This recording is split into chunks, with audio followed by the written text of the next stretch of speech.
Hey, this is Tim Blackie. Excuse the music in the background, but I'm out with a good friend of mine, Josh, from the Big Island, someone I met many years ago. Someone who's a really close family friend of mine. And we just got to talking about life, and somehow the Bible came up, and we started talking about the story of David and Goliath. And everyone knows that story. It's 1 Samuel 17 if you've gone to church or you just know the Bible. And we started talking about the story, and where it really hit home for me is the story of David and Goliath. In David and Goliath, the Israelites were at war with Palestine.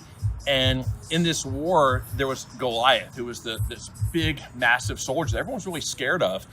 And the Israelites had no one to really fight him. And if you know the story of David, David was a young shepherd. He was small, but he was courageous. He believed in something bigger than himself. And he went to fight Goliath. And David really only had his sling and the rock. But what he really had was confidence and a belief in something bigger than himself. And while everyone else was scared of Goliath, David went and fought him.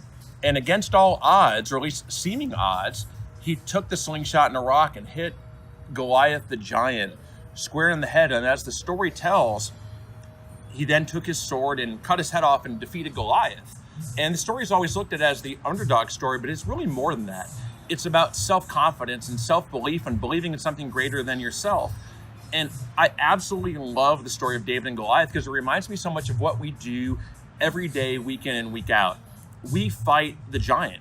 We fight against all odds. I talk to clients, I talk to service members who don't believe they can win, who look at all of the odds and look at the government and say, this is Goliath. This is the giant that can't be beaten.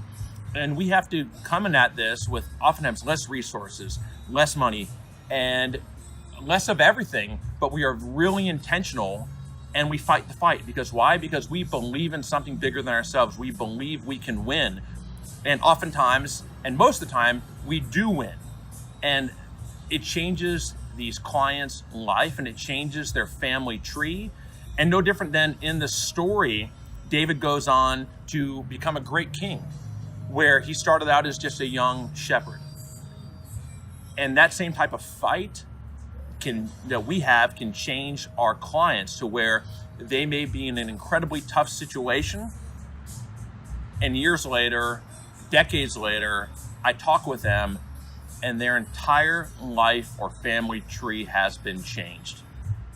The story of David and Goliath is incredibly powerful, and it's not just in the court-martial realm. It can be used across life. 1 Samuel 17, read it, understand it, and something to live by it. Have no fear and take control of your own life, take control of your own destiny, and you too can overcome whatever giants are in your particular life.